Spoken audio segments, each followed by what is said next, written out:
nosso trabalho tem por escopo discutir um pouco acerca da Revolução de 30 e seus principais influências no Brasil. Primeiramente, vou passar a palavra para o Leonardo, que ele vai dissertar um pouco um breve contexto histórico sobre a Revolução de 30 no Brasil. Bom pessoal, bom dia. E como o Thiago falou, eu vou falar um pouco do contexto histórico da Revolução aqui no Brasil. Na década de 20, houve alguns acontecimentos, alguns fatos que influenciaram essa revolução. Revolta tenentista, mas principalmente um fato, que é a queda da Bolsa de Valores de Nova York. O Brasil era um país agroexportador. A sua economia dependia da exportação de café. Era uma economia frágil. E o nosso grande comprador de café, desse café brasileiro, era os Estados Unidos. Com a queda da Bolsa de Valores de Nova York, nós perdemos o nosso mercado. Aconteceu a superprodução de café. Fazendeiros, gente, chegaram a queimar sacos e sacos de café, pois não tinha quem comprava aquele café. Não tinha como usar aquele café, não tinha para quem vender, então chegaram a esse ponto. Ou seja, foi um colapso na nossa economia, abalando totalmente uma política que vigorava no Brasil, que era a política café com leite. Essa política era a alternância na presidência da República de duas grandes oligarquias fortes na época, que era o estado de São Paulo e de Minas Gerais. Eles se alternavam na presidência, ou seja, São Paulo nomeava um presidente. Todos os estados apoiavam aquele presidente, inclusive Minas Gerais. Ele exercia o seu mandato, terminava o seu mandato após 4 anos, Minas nomeava o seu presidente, apoiado por todos os estados, inclusive São Paulo. Mas, no final do ano de 1929, quando o presidente do Brasil era Washington Luiz, não foi muito bem isso que aconteceu.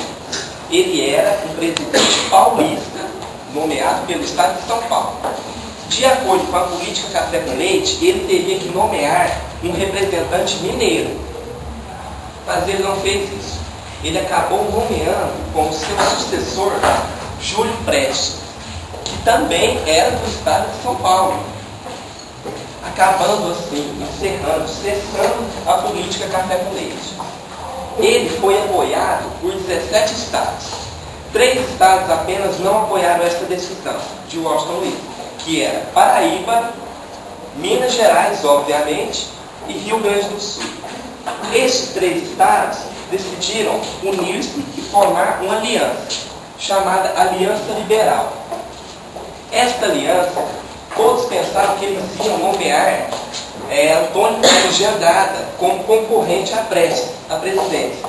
Mas não, eles nomearam Getúlio Vargas e como vice João Pessoa para concorrer ao cargo de presidente da República, gerando assim uma disputa política entre duas oligarquias que eram unidas. A oligarquia de São Paulo, com seu representante Júlio Prestes e seu vice Vital Soares, contra a oligarquia de Minas Gerais, seu representante Getúlio Vargas e vice João Pessoa. Agora eu vou passar a palavra para o Gustavo, que vai explicar um pouco mais sobre essa disputa política. Obrigado. Bom, então, essa disputa política, então, como eu estava falando, aconteceu devido ao encerramento da política café com leite, e com isso começou a ocorrer uma grande oposição ao governo, que por parte das elites mineiras do Rio Grande do Sul, Paraíba e até mesmo o Partido Democrata de São Paulo, que formavam e participavam da Aliança Liberal.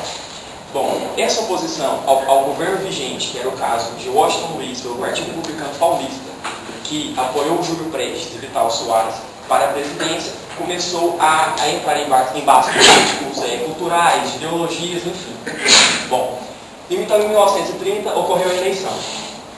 Getúlio Vargas na chapa da Aliança Liberal e o seu vice João Pessoa contra a chapa do Partido Republicano Paulista, Júlio Prestes e Vital Soares. a eleição foi dada a vitória para Júlio Prestes.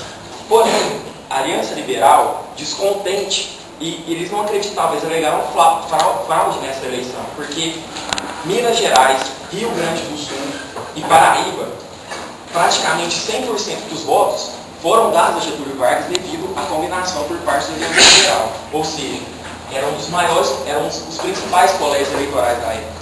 Então, a Aliança Liberal, alegando fraude às eleições da vitória de Júlio Prestes e não aceitando assumir ele o poder, Júlio Prestes no poder, a presidência da República, e com um grande fato que serviu de estopim da Revolução, que foi o assassinato de João Pessoa por João Dantas. Esse assassinato ocorreu por motivos pessoais, porque João Pessoa, foi lá e mexeu com a mulher do João Dantas. Então, o que aconteceu? O João Dantas e seu cunhado o assassinaram. Porém, esse como crime era de questões pessoais, mas a época estava num período de guerras políticas e de ideologias, eles usaram a chapa da Aliança Liberal, Getúlio Vargas, com o seu brilhantismo, seu intelectual político, usando esse como um crime político. Depois dessa notícia, para vocês terem ideia como foi forte, uma semana após essa notícia de que foi o crime, por crimes políticos, por motivos para acertar a chapa da Aliança Liberal, João Dantas e o seu cunhado foram degolados. Bom, então, ao passar disso, em 17 horas e 45 minutos, do dia 3 de outubro de 1930, eclodiu a Revolução. Essa Revolução foi passada por telegrama para todo o país pelo Rio Grande do Sul, que dizia: nós, Minas Gerais e Paraíba, estamos de pé, com as armas na mão, e estamos dispostos a arriscar todas as nossas vidas pelo bem da nação, pelo bem do nosso país. Bom, durante a Revolução, 8 governos estaduais são depostos e todo e qualquer tipo de manifestação da República Velha, como Washington Luiz, Júlio Prestes, ideologias, informações culturais, enfim, foram totalmente censuradas, duramente censuradas. Júlio Prestes foi exilado em Portugal e após isso ele mandou uma única carta dizendo que ele não acreditava que um país que viveu anos de Constituição, anos de democracia, ia entrar numa época de ditadura, uma época de trevas. Bom, agora eu vou passar a palavra para o Pedro e ele vai explicar, dando mais enfoque a essa revolução em Minas, principalmente em Uberlândia e em Triângulo Mineiro. Bom dia, gente. Então, grande parte desses conflitos na Revolução ocorreram no Triângulo Mineiro, que é essa região aqui. Se localiza de Itá, Portal e Uberlândia. Passa de fala. O Triângulo Mineiro foi dividido em 2 setores. O setor de Uberaba, comandado pelo Major Afonso Elias, e o setor de Uberlândia, comandado pelo então até muito conhecido senador Camilo Chaves, abrindo aspas, que é escritor do livro Caiapó. Ele foi de extrema importância para a Revolução, à medida que a missão dele era reunir armamentos e armar os policiais para não deixar Goiás invadir o Triângulo. Que isso fique bem claro. Não podia deixar a invasão de São Paulo e Goiás entrar aqui no Triângulo. Então vamos lá. Camilo Chaves, ao chegar em Uberlândia, já foi elaborando várias estratégias.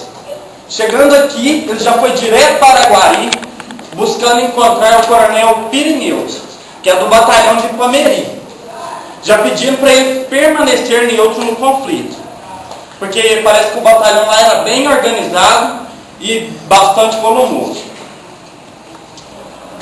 A cidade de Uberlândia foi também bastante crucial para esse processo revolucionário, à medida que existia uma certa rede ferroviária e rodoviária por volta da cidade, fazendo assim, como podemos dizer, essa grande circulação muito importante, que deixava a cidade cada vez mais forte.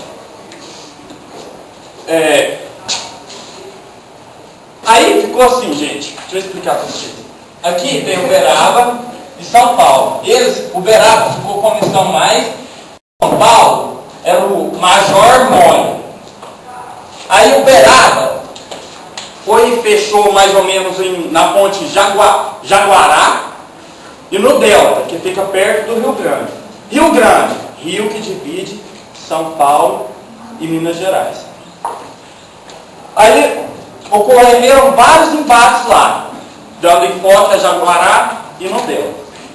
Já Uberlândia, os principais confrontos